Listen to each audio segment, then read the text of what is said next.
Hey everyone, welcome to another deep dive. Today we are tackling a question I'm sure we've all thought about. What really shapes us as people? Nature versus nurture. Exactly, nature versus nurture, but with a twist. Oh, a twist. Yeah, a twist that might just flip what you thought you knew completely on its head. Well, I'm always up for a good twist. It's a question that's been pondered for centuries. Philosophers, scientists, everyone has an opinion, but But today we're going way beyond opinions. love it. We're talking real deal research here, groundbreaking findings, the whole nine yards. You know how people say, oh, you're just like your mother, or he gets that temper from his father. Right, like it's all predetermined. Yeah, we're diving deep into the studies that challenge that very assumption. Okay, so challenging the assumption that we're just products of our parents. I'm intrigued. Where do we start? Well, we got to start with how scientists actually study this stuff. It's fascinating. Yeah, it's not like they can just rewind someone's life. Exactly. So how do they untangle these things? One of the most powerful tools they use, and this is cool, is the twin test. Ah, the classic twin test. Right. Always a crowd pleaser. Right. So essentially, they're comparing identical twins who were raised together to those who were raised apart. Clever. Yeah. So they can see what traits hold strong even when environments are different. Exactly. And they don't stop there. They also look at families who've adopted siblings sharing a home, but not genes.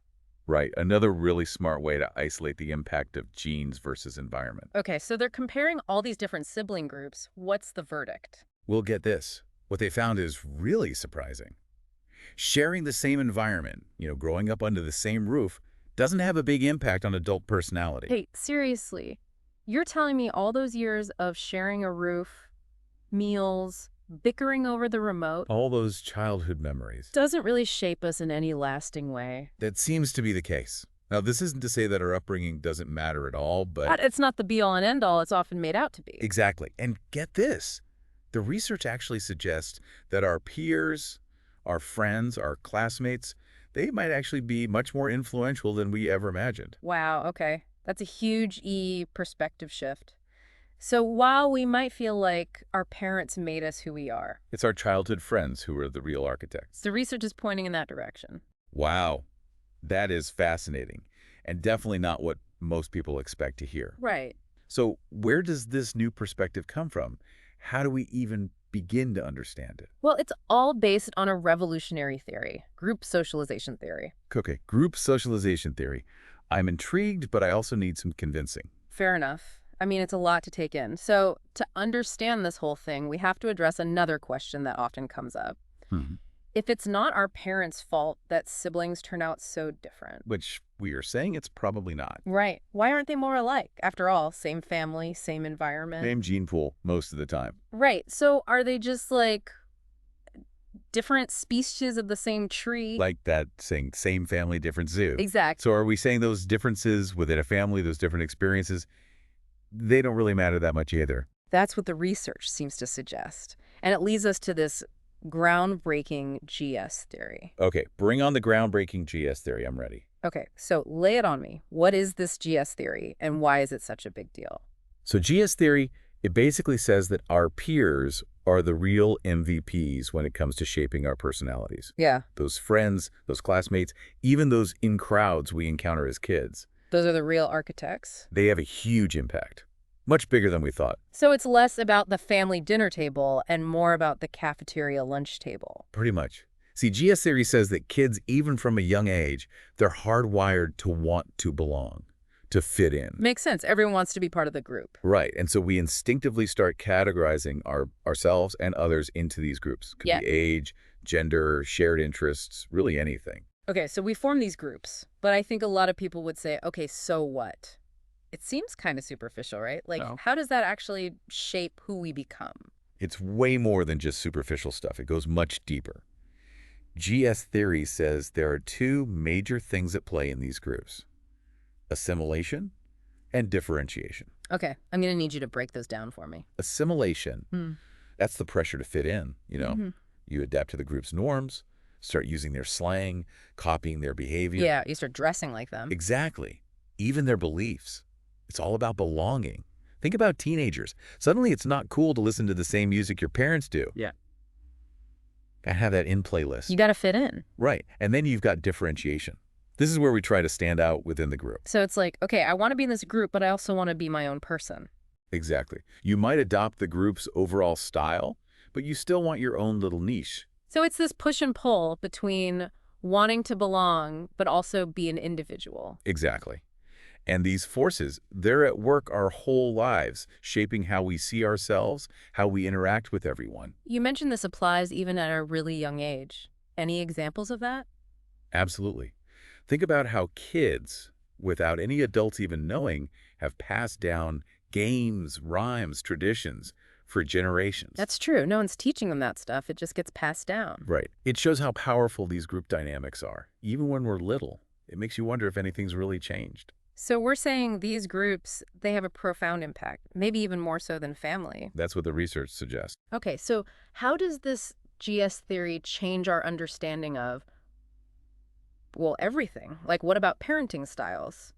Or the effects of divorce, things we thought we knew? That's where things get really interesting. So, parenting styles, right? Everyone says authoritative parenting is the gold standard. Right. All the parenting books say that. Be firm but loving, set boundaries, blah, blah, blah. Exactly. But GS theory, it makes you wonder, maybe it's not about the style itself, but how well that style aligns with the values of the parent's own social group. So a good parenting style in one group might not be so good in another. Right, because it's all about cultural norms, Mm-hmm. passed down through generations of, you guessed it, peer influence. It all comes back to the group. Okay. What about divorce? How does that fit in? Well, we know divorce can be tough on kids. Yeah. But GS theory, it suggests that some of those negative effects, they might not just be from the changes at home.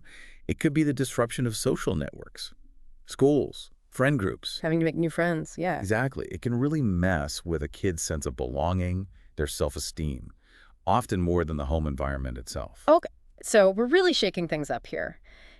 If we buy into all this, it makes you rethink nature versus nurture. Right. It's not just about our genes, and it's not just about our parents. It's about this whole other force that's been shaping us all along. But why does this even matter? Like, what's the takeaway for our listeners? This isn't just some academic theory, right? It's about understanding ourselves, our relationships, even our place in the world. It's much bigger than that. It's like we're not just products of our upbringing, we're products of all these social worlds we've been a part of. Exactly. And that can be empowering, but it can also be a little daunting. It really makes you think, right? Like, if our peers have this much influence, does that mean we're kind of stuck? Like, our path was laid out back in grade school. It's a question that comes up a lot, and it's totally understandable. But even though GS theory says groups are powerful, it doesn't mean we don't have our own agency. Right. We're not just robots programmed by our friends. Exactly. We're not just empty vessels. So how do we reconcile that? This idea that we're shaped by groups, but we still make our own choices. It seems tricky. It's about understanding that it's a two-way street. Oh, I like that. Okay, explain that. Groups influence us, for sure, but we also influence the groups we join and how we behave within those groups. So it's a feedback loop. Exactly. Plus, as we get older, we have more control, right? Yeah. We can choose our social contexts. Look for groups that match our values, Seek out people who share our interests. I get that. right? And create environments that help us grow. It makes me think about social media. Like, now we have this whole other layer of groups, online communities, friend groups, everything. Do you think those online groups, do they have that same power, that same pull? That's the million-dollar question, isn't it? Yeah. It's something researchers are still figuring out. Yeah, it's a whole new frontier.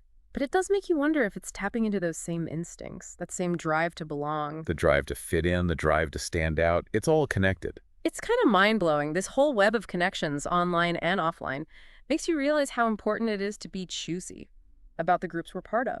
Absolutely. And GS theory, it gives us a whole new way of looking at that. Like, really be intentional about it. Exactly. Who are we surrounding ourselves with? What values are being reinforced? It's huge. This whole conversation has been eye-opening. Really makes you think twice about what shapes us. It's not just nature or nurture, it's way more complex. Way more. And this is just the tip of the iceberg. GS theory, it's a new way to make sense of it all. This whole dance between individual and group. Well said. All right, everyone, as we wrap up this deep dive, we want to leave you with one final thought. If our personalities are always changing, always evolving, based on who we surround ourselves with, take a minute to consider. What groups are shaping why you today? Who are you connecting with? Who are you learning from? Because those connections, they're shaping the person you're becoming. Until next time, keep exploring, keep questioning, and we'll catch you on the next deep dive.